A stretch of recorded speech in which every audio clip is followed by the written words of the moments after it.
A paz do Senhor a todos. Estamos retornando para darmos continuidade à leitura da Bíblia em ordem cronológica. Hoje, no 73º dia, lendo esta linda história que Deus escreveu para nós, trago para a leitura os capítulos 28, 29 e 30 do livro de Deuteronômio, as inspirações do dia. Promessas de bênçãos por obediência e maldições por desobediência.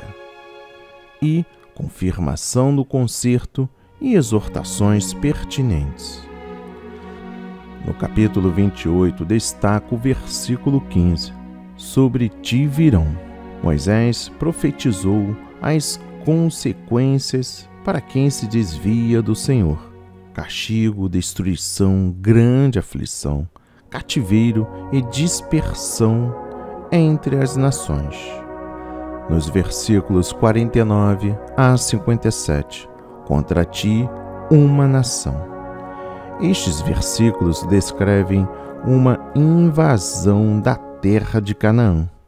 Descrição esta que podia ser uma alusão à invasão dos assírios, à invasão dos babilônios ou ao cerco dos romanos em 70 depois de Cristo.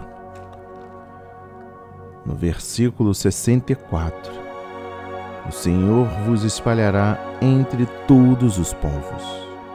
A dispersão de Israel ocorreu várias vezes no decurso da sua história, quando os israelitas foram levados cativos pelos assírios, pelos babilônios, pelos gregos e pelos romanos.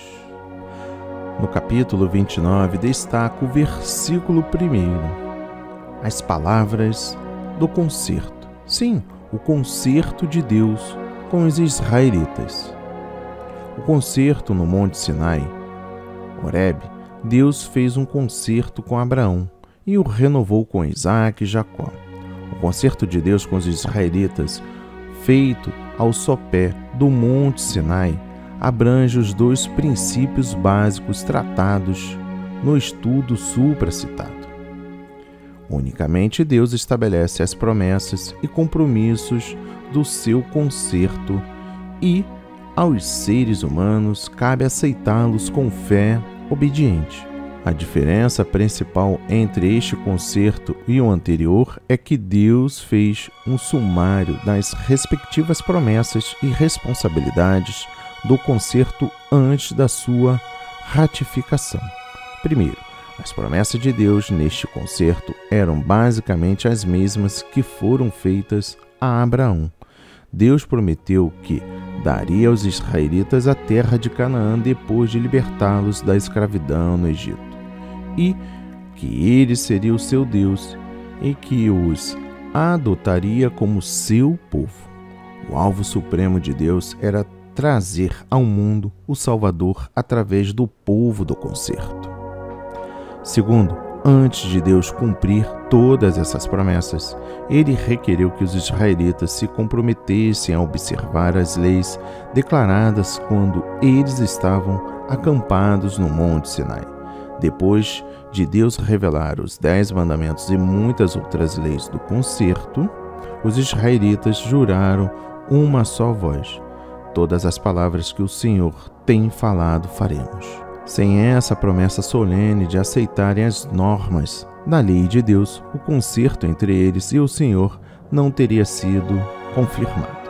Terceiro, essa resolução de cumprir a lei de Deus continuou com uma condição prévia do concerto. Somente pela perseverança na obediência aos mandamentos do Senhor e nos oferecimentos dos sacrifícios determinados por Deus no concerto é que Israel continuaria com a possessão preciosa de Deus e igualmente continuaria a receber as suas bênçãos. Em outras palavras, a continuação da eleição de Israel como o povo de Deus dependia da sua obediência ao seu Senhor. Quarto, Deus também estipulou claramente o que aconteceria se o seu povo deixasse de cumprir as obrigações do concerto. O castigo pela desobediência era a destruição daquele povo, quer por banimento, quer por morte. Trata-se de uma repetição da advertência de Deus dado por ocasião do êxodo, isto é, aquele que não cumprisse as suas instruções para a Páscoa seriam excluídos do povo. Essa advertência não eram fictícias.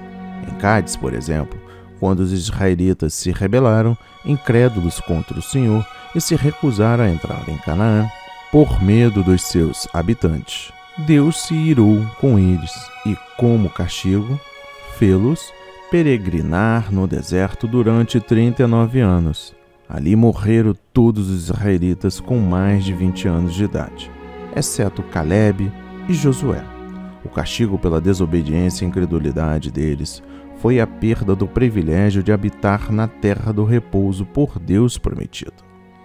Quinto, Deus não esperava de seu povo uma obediência perfeita, e sim uma obediência sincera e firme. O concerto já reconhecia que, às vezes, devido às fraquezas da natureza humana, eles fracassariam. Para redimi-los da culpa do pecado e reconciliá-los consigo mesmo, Deus promoveu o sistema geral de sacrifícios e, em especial, o dia anual da expiação. O povo podia, assim, confessar seus pecados, oferecer os diversos sacrifícios e, desse modo, reconciliar-se com o seu Senhor. Todavia, Deus julgaria severamente os desobedientes, a rebeldia e a apostasia deliberada. Sexto e último, no seu concerto com os israelitas, Deus tensionava que os povos de outras nações, ao observar a fidelidade de Israel a Deus e as bênçãos que recebiam, buscasse o Senhor e integrasse a comunhão da fé. Um dia, através do Redentor prometido, um convite seria feito às nações da terra que participassem dessas promessas. Assim, o concerto tinha um relevante aspecto missionário. O concerto renovado nas planícies de Moabe. Depois que a geração rebelde e infiel dos israelitas pereceu durante seus 39 anos de peregrinação no deserto, Deus chamou uma nova geração de israelitas e preparou-os para entrarem na terra prometida, mediante a renovação do concerto com ele. Para uma conquista bem-sucedida da terra de Canaã, necessário era que eles se comprometessem com esse concerto e que tivessem a garantia que o Senhor estaria com eles. Primeiro, a renovação do concerto é um enfoque principal do livro de Deuteronômio. Depois de uma instrução, Deuteronômio faz um resumo histórico de como Deus lidou com o seu povo desde a partida do Sinai. Repete as principais condições do concerto e relembra aos israelitas as maldições e as bênçãos do concerto, e termina com as providências para a continuação do concerto. Embora o fato não seja mencionado especificamente no livro, podemos ter como certo que a nação de Israel, a uma só voz, deu um caloroso amém às condições do concerto, assim como a geração anterior fizera no Monte Sinai. Segundo, o conteúdo básico desse concerto continuou como o do Monte Sinai. Um assunto reiterado no livro anterior de Deuteronômio é que, se o povo de Deus obedecesse a todas as palavras do concerto, teria a bênção divina, e, em caso contrário, teria a maldição divina.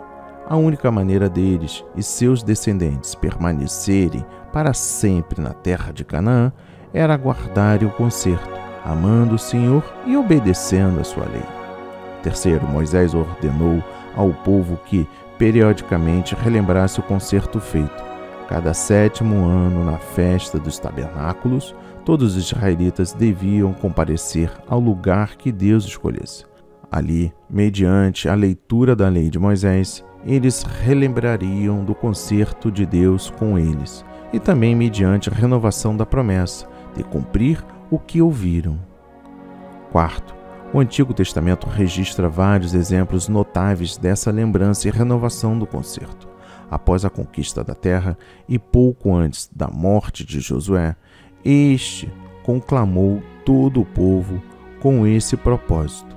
A resposta do povo foi clara e inequívoca: serviremos ao Senhor nosso Deus e obedeceremos à sua voz. Diante disso, assim fez Josué o concerto naquele dia com o povo. Semelhantemente, Joiada dirigiu uma cerimônia de renovação no concerto quando Joás foi coroado. E assim fizera também Josias, Ezequias e Esdra. Quinto e último, a chamada para relembrar e renovar o concerto é oportuno hoje. O Novo Testamento é o concerto que Deus fez conosco em Jesus Cristo. Lembramos do seu concerto conosco quando lemos e estudamos a sua revelação contendo as suas promessas e preceitos, quando ouvimos a exposição da palavra de Deus e, mais especificamente, quando participamos da ceia do Senhor. Na ceia do Senhor também renovamos o nosso compromisso de amar ao Senhor e servi-lo de todo o nosso coração. Continuando aqui nos versículos 18 a 21. Cujo coração hoje se desvia do Senhor. Estes versículos dizem respeito a uma pessoa dentre o povo de Deus que se desviasse do Senhor. Primeiro, Deus fez as promessas da vida e da bênção a Israel, coletivamente, isto é, como um todo ou nação. Cada indivíduo permanecente ao povo escolhido de Deus participava das bênçãos prometidas somente enquanto permanecesse unido a Deus pela fé. Segundo, qualquer indivíduo em Israel que se desviasse de Deus podia perder a vida eterna e as bênçãos temporais. Quem pertencesse a Deus e depois se desviasse dele e persistia nos seus próprios caminhos, já não restava qualquer oportunidade para o perdão do pecado. Somente poderia esperar a ira de Deus e o apagamento do seu nome debaixo do céu. No versículo 19, terei paz ainda que ande conforme o bom parecer do meu coração. Entre o povo escolhido de Deus, haveria aqueles que andariam nos seus próprios caminhos pecaminosos, mas que diriam ter paz. Semelhantemente, o Novo Testamento fala a respeito de pessoas da igreja que declaram ter paz, salvação e vida eterna, mas não se preocupam em fazer a vontade de Deus. Deus diz que tal confissão de salvação não tem valor e compara as tais a uma raiz que espalha corrupção e morte como veneno em toda a congregação. Juízo terrível sobrevirá a esse indivíduo. E por fim, o capítulo 30. Destaca o versículo 3. Ajuntar-te dentre todas as nações. Moisés profetizou uma restauração de Israel que abrangeria o seu arrependimento e o seu retorno a Deus. Livramento do cativeiro, renovação espiritual, prosperidade e bênção. A restauração final de Israel inclui, primeiro, a restauração universal do remanescente de Israel. Segundo, o arrependimento e a aceitação do Messias. Terceiro, a renovação espiritual. Quarto, a bênção para Israel. Quinto, Israel ministrando às nações em nome de Deus. Sexto, julgamento de Israel e das nações. Sétimo, grandes bênçãos sobre todos os remanescentes dos julgamentos de Cristo depois da grande tribulação. Oitavo, a posse permanente da terra por Israel, em paz, tranquilidade e segurança. Nono, restauração nos últimos dias. E décimo, Cristo e a Igreja reinando sobre Israel e as nações. E por fim, o versículo 20. Amando ao Senhor teu Deus. A lei ordenava aos israelitas que mantivessem um relacionamento com Deus, amando-o, obedecendo a sua voz. Para expressarem essa obediência, precisavam reconhecer a sua incapacidade de cumprir a lei, oferecendo sacrifícios expiatórios por seus pecados. A vida e a salvação nunca foram prometidas como recompensa por uma perfeita obediência. A lei pressupunha a imperfeição da fé e a obediência do povo de Deus, e por isso proveu o sistema sacrificial que expiava o pecado. A esperança suprema de Israel estava na misericórdia e a graça de Deus. Que a palavra de hoje toque o seu coração e que a leitura da Bíblia te aproxime mais de Deus. Este é o único caminho e a verdadeira realidade de você aprender e ouvir a voz de Deus. Amém e graças a Deus.